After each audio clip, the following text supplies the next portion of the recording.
for City right at the death, where Raheem Sterling, for his hat-trick, thought that he'd guarantee City a place in the last four, but for VAR to overturn it because of offside. Lots to talk about, in particular the Fernando Llorente handball. But I just want to start by this 90 minutes was bonkers. It was bonkers for 11 minutes. Yeah. Because it was two apiece. Yeah. Two goals apiece after 11 minutes. But it was a fantastic offensive game from Man City and a poor game in defence. Yeah. You know, it just sums it up. 3 goals given away at home. I know we're going to get to the VAR. Some wonderful football, some great performances all round. And Tottenham were dominated, but we expected that. But we didn't expect him without Harry Kane to score 3 goals at the Etihad. And that's what's got them through. It was PlayStation stuff, almost, wasn't it? That opening 20 minutes, every time someone went forward, they scored. And from a neutral's point of view, I don't think I've seen much like that before. No, and I know it sounds ridiculous, but you end up watching this game, and after the final whistle, you're like, I know. What just happened? Yeah. We're exhausted. Yeah. Players are exhausted. Fans are exhausted. It's just there is so much back and forth and so many changes in terms of the storyline. You think, okay, City's going to run away with this when Sterling scores the first goal. And then Spurs scores a couple of goals, and you're like, well, City's in trouble. But then they come right back and they score and say, oh, no, City's okay. And then Spurs is okay. And it's just time and time again. And then, as you said, at the very end, when you think this is the ending that this sort of game deserve, the Manchester City potential late goal by Raheem Sterling, then the actual start of the game comes out knocking and says, no, VAR is going to take over and is going to make a decision. And in the end, VAR becomes very much a storyline that had all sorts of individual performances around it. That ending, Shaq. Yeah. Was obviously VAR has added a new element to it, Yes. so we've never seen anything like that before. No, we haven't. And in all honesty, as the law is written, it was the right decision. Of course, it was offside. It was offside. We have questions about the law and Yeah. well, in particular that aspect of it and how it's written. But it was offside. And it's a cruel blow, and especially when you consider what Liverpool had to endure 12 months ago at the hands of Liverpool. Again, a poor decision that VAR probably would have overturned. This time around, you're on the receiving end. And all of a sudden, now Pochettino's become VAR's biggest admirer. But, you know, from a City perspective, as crushing a blow as it was, and you can point at any number of things, and I'm sure we will, you find yourself in this position almost partly because of this total football that Pep Guardiola continues to talk about. And just managing a game in a more orthodox way. You score a goal, and straight up the other end, Laporte, instead of clearing, tries to play a short pass in his own box. Immediately after you go 1 up. And then another mistake from Laporte brings his second. And then all of a sudden, now you really have to go for it. And it made for a fantastic spectacle. But just in terms of managing a game in the way that games normally are, again, I just feel City let themselves down a little bit, especially early on. Is that fair? What? Was City responsible for their own downfall overall? Well, not once we get to the VAR discussion. Should we get to that now? I feel that... One of the things I was going to touch on was the fact now, I think a question will be asked, when you look at De Bruyne's performance today, why didn't he play? He was brilliant, wasn't he? Why did he not play at Tottenham? Because, okay, I think he said he wanted a more physical performance. He was coming off the back of the Brighton Hove Albion FA Cup semi-final. But he was fantastic again today. And I suppose it's the Monday morning quarterback, but he's had an injury-ridden season to an extent, but he's one of the best players in Europe. And he didn't play down there. And you saw the difference he made today. Laporte sold the jerseys early on. You can't make mistakes like that. Heung-min Son did fantastically well taking the chances. But ultimately, the only thing we're talking about, and everybody is going to be talking about, is the referee's decision. Well, let's talk about it then. Obviously, it's 4-2 at this stage. Manchester City are going through. Spurs have a corner. It's played in. It comes off. Fernando Llorente ends up in the back of the net. The goal is given. The referee goes to check VAR. He's been told by VAR to go and have a look. There is a question whether or not it comes off Fernando Llorente's hand as it goes off his hip, then to go into the back of the net. The referee, you could see the referee after he's looked at it, goes to the City bench and he kind of taps his hip. Taps his hip, suggests that's where the contact Well, he was told, and he was told to go and look at it because the officials above or outside, thought there was something, something that you had to look at. Then, in my opinion, he was given the wrong angles by the host broadcaster. So time and time again. Time and time again. They tried to rock and roll it to determine whether it hit the arm, which, from another angle, the best angle, it clearly hits the arm. This is the one from behind the goal through the net. Yeah, through the net. You can clearly see. So it hits the arm, then goes onto the hip, and it goes in. So, for those out there saying, well, it's not obvious, it's not clear, there's no intent, think about this. The arm cannot have a material effect in a goal being scored. And this does. I was saying to you before we came on air, if you're running through on goal and the ball's bobbling up and your arm's by your side, right by your side, and you've no intent, but it hits it and it just pushes it into the path and then you score, that goal is chopped off because it has had a material effect on the outcome, whether you meant it or not. And I think we're all kind of on the same page in terms of the fact it comes off the arm, onto the hip, and then in. And then it's had a material effect, and a goal being scored and should be chopped. In other words, I think that's a key point on a goal being scored. Because let's, for a moment, assume that we're talking about Spurs defending. And the ball comes overheads and into a crowd and somehow hits Llorente in the arm and then on the thigh, let's say, and then he clears the ball. Right. That's not a penalty. Okay. That's a totally different scenario here. If it brushes the arm and hits him on the thigh and he clears it, fine. That's not a penalty. Take your throw in or wherever the ball goes. But it brushes your arm and hits the hip and ends up in the back of the net. Then, now, given the redraft of the law, that should have been chalked off. In other words, he gains an advantage by utilizing his arm. Otherwise, the goal is not scored. And so, therefore, if it comes off the arm, and I don't care where it goes after that, it goes off the arm and into the back of the net, then you have gained an advantage. Right. And at that point, therefore, it should be a handball and should be called back.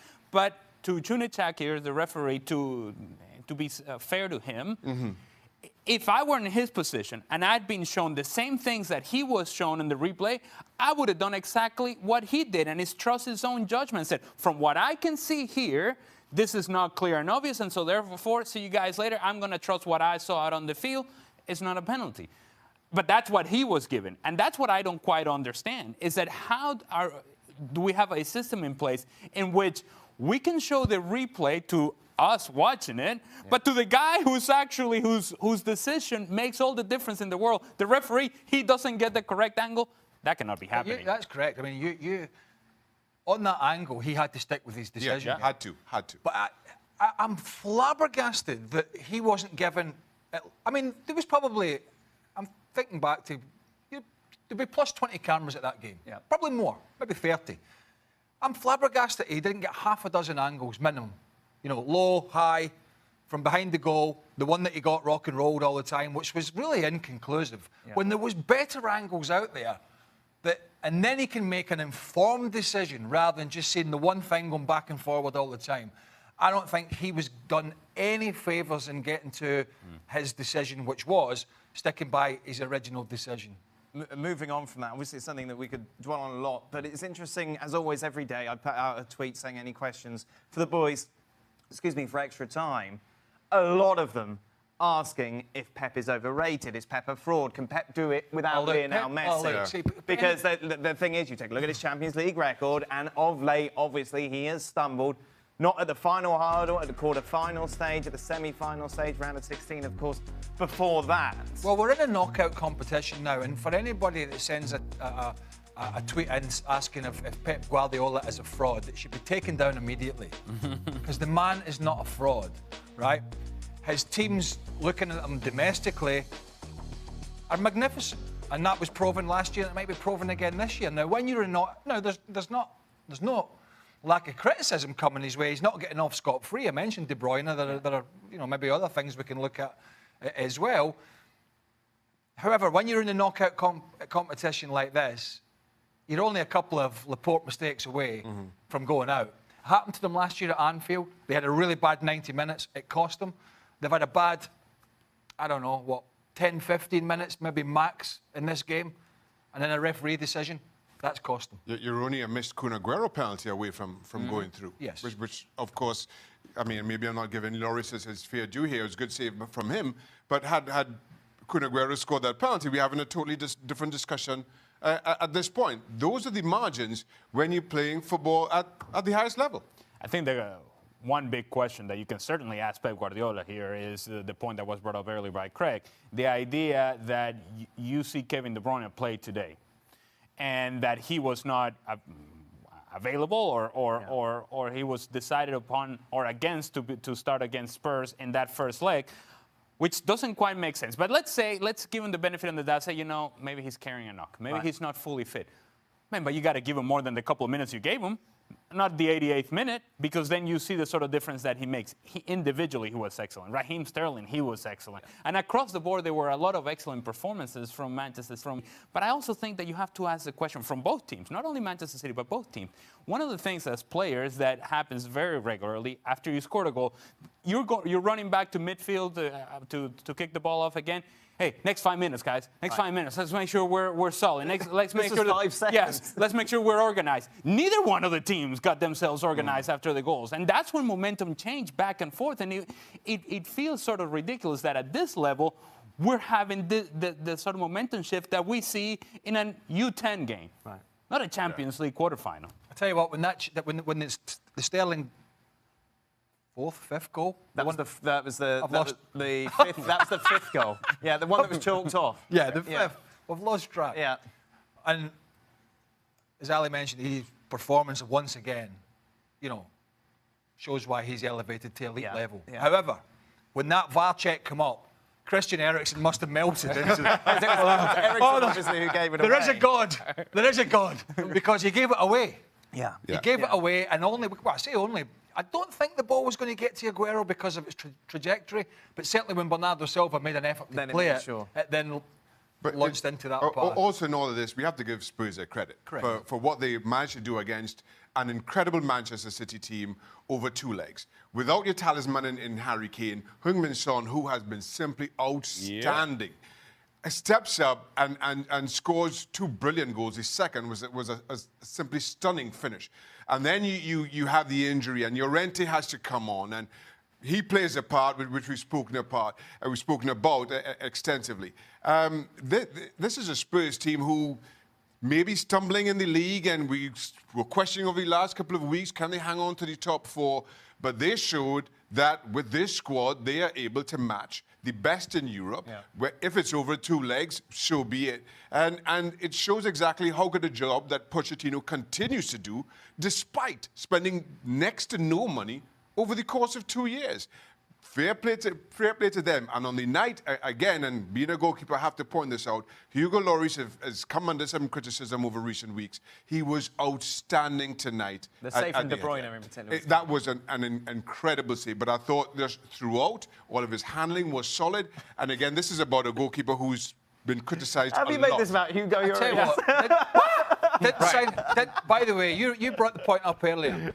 He was hammering VAR early in the season, Pochettino. Yeah. And now, is that not irony? I mean, the other thing is, he never signed a player in the summer. Yeah. Never signed a player. You look at the wages, and they're half, 50% of the other English teams that are in the top 6. So the other 5 big boys are spending double on salary. He doesn't bring anybody in. He loses his best player. He could go to Man City and play one up front. Not take the easy way out. He could say, I'll play one up. I'll flood the midfield. But he never. He at least put 2 up, and he said, OK, if you're going to make a mistake, we're going to capitalise on it. So he has been... Spurs Ajax is going to be a heck of a 2-legger. One of the things that we have questioned, and I think fairly so, of Spurs over the last few years is the mentality of the group. How to overcome moments in which you need to deliver a result and you come up short. There were plenty of chances for Spurs in this game to say, it's not happening for us. There were plenty of opportunities for them to take that turn away from being successful and say, you know what, we're too afraid to take this step. And you saw a team that, given the circumstances and given what was put in front of them, they met that challenge head on. That's growth, that's maturity, that's a hand of players individually, but that's also the hand of Mauricio Pochettino. So we know, of course, the way in which the bracket works, it will be Spurs against Ajax in the semi-final. No Harry Kane, no Son, he's suspended for the first leg. I really think this Who are the favourites? I don't know. I don't know because, as well, Spurs rode the luck in this one. There's no doubt about it. They've gone through, but there was 2 mistakes from City and a VAR call that went against them. You mentioned the players that they're missing, but they're still a threat. They're still a threat. And Ajax, I think they're as good a team as Spurs. I don't think they're weaker than Spurs or vice versa. I really think it's a very, very close call. We'll talk about this more. Just a reminder, in case you ever miss a show, you can download our daily podcast, which is available on the website. Plenty of Champions League discussion for you to enjoy. Yeah? And I have to check. Was it 6-1 Liverpool? Is that right? Yeah. No, over the 2 legs. Over the 2 legs. I wasn't paying much attention. Liverpool are definitely through. And they will take on Barcelona in the semi-finals over the 2 legs. Who do you think are favourites? Barcelona 7-10 on, Liverpool at 21-20. From just a football fan's perspective, this is a dream draw, isn't it? These 2 playing over 2 legs, one at Anfield, one at the Camp Nou. Yeah. I like the other one as well. We'll get to that, but all right. Okay. A little bit of a letdown. Well, you're when you Liverpool, Barcelona. Yeah, I know, but you're away in your elitist mode again. It's only the big. Right. Okay, you go. Only the big clubs. Only the big. Never mind Tottenham and Ajax, even though they play as good a We're football. going to talk about them in a minute. Which is what I said. Look, hipster Craig. hipster. Nothing can be further from it. Right, that's it. I'm not even watching that Liverpool Barcelona. I'm only watching Tottenham Ajax. That's it. Double. What game? What game? No. Shaka, this should be brilliant. It really should be. You have Jurgen Klopp. What about Tottenham Ajax? We get to that in a minute with your elitist ways. We have Jurgen Klopp playing as Liverpool are. You've got Mo Salah seeming to coming back into fantastic form. But on the other side of the coin, you've got Barcelona and Lionel Messi. Yeah. Maybe question marks, and I know the English like to make this, Lionel Messi never performs English, so yeah, okay. Let's, what? I think that's I've heard that. I've heard that many that's a wrong. time. I've heard that many a time. It's just making the point that the storylines will be good. That's all I got to say about that. That wasn't a good storyline. That's all I got to say. Ali, are Barcelona favourites simply because of Lionel Messi? Yes, and that's a very good reason. Sure. And a very valid reason. Look, if we go back to what Lionel Messi looked like in the second leg against Manchester United, if that's the version of Lionel Messi that you see over 2 legs, yes, Barcelona are favorites and should be so, because that version of Lionel Messi is unstoppable at any level, against any team, anywhere in the world.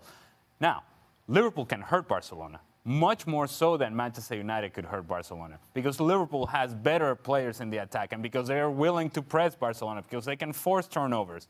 If they're able to do that, Liverpool will have clear opportunities to go in 1v1 situations against a back line that we saw, at least in the, I would say, first 7 minutes of that second leg against Manchester United, that it can be vulnerable. However, good luck getting the ball away from Barcelona and Lionel Messi. So if you'd no Messi and you'd Coutinho in there and then Dembele comes in, then it swings Liverpool's way. Right. There's no doubt about it. Because if you watch Luis Suarez as well, former Liverpool player, play yesterday, he was falling over his own feet. So he's playing better than he was, but he didn't have a very good game against Manchester United. And as Ali said, I mean, even United, in their current shape, were able to get in the first 10, 15 minutes at that Barcelona defence. And this Liverpool front three are a different kettle of fish. So if they can somehow try and subdue him, Messi, and he will play because he always plays, and he's hardly ever injured, they give themselves a chance. But how do you stop him? That's the big question. As well as the Messi factor, there's also a domestic factor in all of this as well, isn't it? But Barca are home and host. They're going to win the title. Liverpool have to win every game. We pretty much agree to win the Premier League. So while Barca are resting players, Liverpool have to give it full booner each time. That's got to play. Does that play a part? And mind you, Manchester City no longer has to worry about Champions League. Yes. Yeah. And so they can too focus now on the Premier League. And so that puts a lot of onus on Jurgen Klopp on making the right decisions. And there are moments in which perhaps you're going to have to sacrifice some players, rotate some players, or maybe you just say to these guys, you know what, for the next 3 weeks or so, every game matters, every game is important, and everybody has to be available and everybody has to be performing. Do you know who else has to do that? Ajax. Who's going through? Ajax have to win every game. They were looking at with PSV. Right, who's going through? Barca or Liverpool? God, yeah. Ali? Barcelona. We've been wrong, so there you go. Barca. I'm struggling with that. Meanwhile, the other one. Hey! Hey! Okay. I haven't heard of it. What is it? Bookies can't separate them. Spurs, Ajax. Does that surprise See, I told you that before we came to this graphic. We don't need odds. I told you it's 50-50. Does that surprise you, Shaq? No, it doesn't surprise me at all. Listen, any other time, maybe you say Spurs should get the better of Ajax, but what you've seen from Ajax during the course of this year suggests that nobody takes them lightly. The scalps that they've gotten so far over the last rounds suggests that they can beat Spurs. When are these games? I can't remember. At the start of the month, I think. So Spurs are not safe in the top 4, but if they get a couple of quick wins in, they could be. So that could take a bit of pressure off. End of the month. Spurs are not safe in the top 4, so that's something they have to think about still in terms of the rotation. And as I mentioned, Ajax and PSV are neck and neck at the top, so there will not be anybody arrested there. Two fantastic teams. It's certainly the game to watch. Who's going through?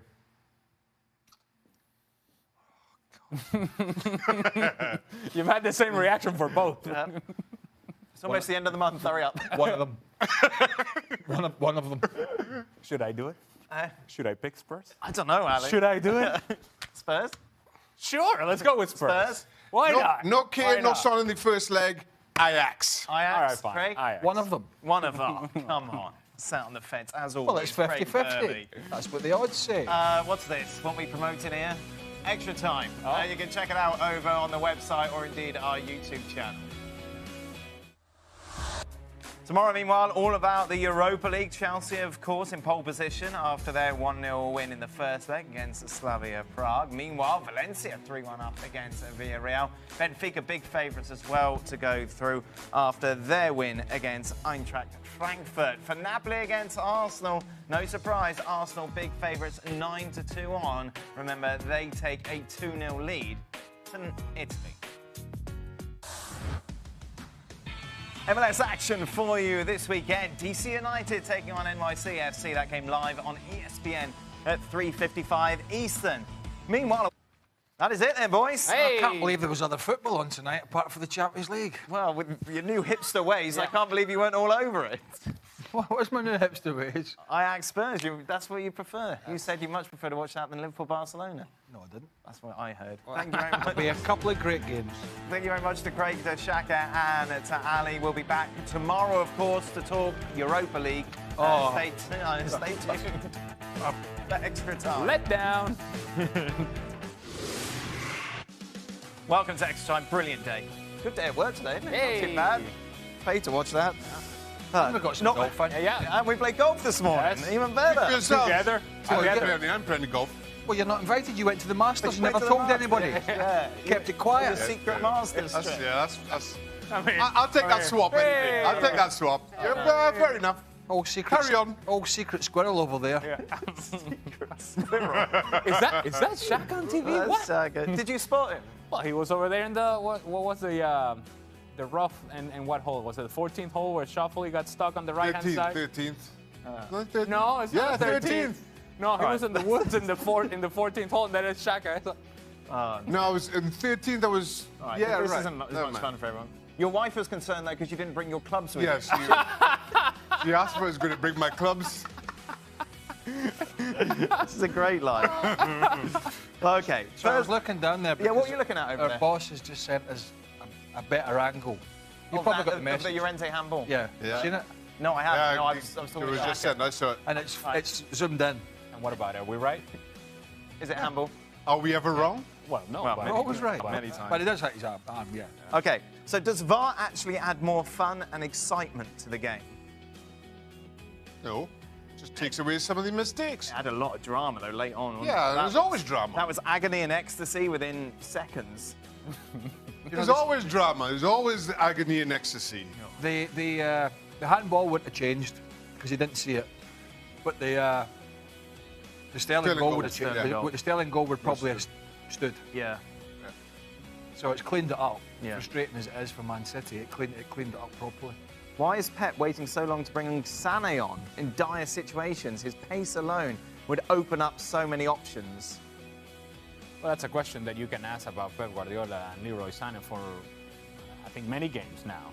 In the first leg, he came in the 88th minute. Yeah. I'm not quite sure how useful he is at that time. But who do you play instead of him today? The question is about bringing him on so late. Right. Yeah, but everything was fine until late, wasn't it? When did Llorente score? 75th? Yeah, well, that's at least 15 minutes. Yeah, 70. Wasn't it like 70th? Yeah, Something so- on there? So that's still, well, that's 20 still minutes. 15, 20 minutes. I should have brought him on earlier then. What are you talking about? what are you still thinking about agony and ecstasy? Should Sterling be considered for Ballon d'Or? He was awesome today. Can't win Ballon d'Or when Lionel Messi's still crunching those numbers. Yeah. You just can't. Just to give it to somebody else for. Is he a top 5 player? So we go Messi, Ronaldo, Neymar, Mbappe, X. Is that fair? That Mbappe, Neymar. Mbappe, Neymar. But Well, you can Sterling's in the conversation for that Yeah. 5th spot, isn't he? Who's been better? I can't think of anyone. Well, Van Dijk, I suppose people would put in there, wouldn't they? But But you then can it's think a whole about different Hazard. You know how good everybody's biased. Hazard. Everybody's biased Yeah. against defenders and goalkeepers. Put Salah. I know how to go You're there. going to keep talking about Hugo Lloris? No, I'm going there. That's all I'm saying about goalkeepers. You could have a few Ajax players in there. Oh, well, you know. What did you call him? The Daily Blind. hipster that he is. Well, Daily Blind's been Dusan- playing. Daily Dusan Blind's been Tadic. playing well. Well, that's Dusan Tadic. Yeah. Yep. Tadic be a top 10 player, Jack. No. You just having conversations all by yourself. Yeah? Yeah. A good question here. Is Manchester City's... Something to do with the spot in your nose. No, it's gone now. It's not all right. gone. No, it's pretty much It's got gone. red from the No, golf it's, today. it's just blending in with your shit. That's all. Should have put some block on it today. The shirt? Sure. Is that Is salmon? Is it salmon? What I is don't know what it is.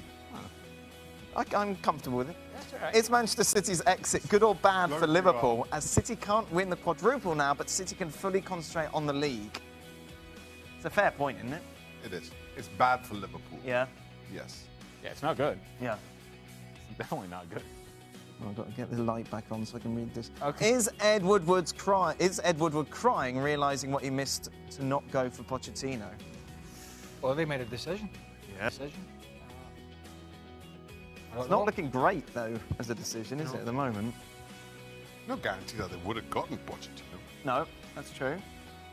Why are you going to make that face, though? That's my no guarantee face.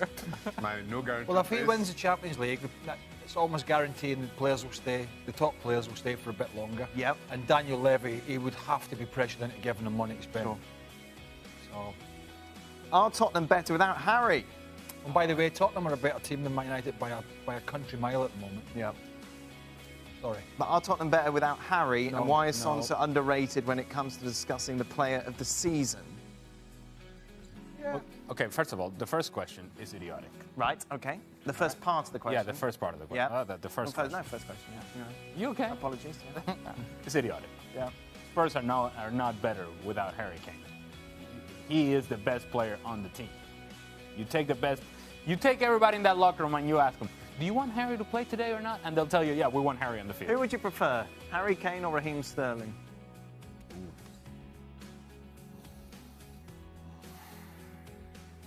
Just for pure goals, I would always want just an out-and-out Right. natural finisher ahead of anybody.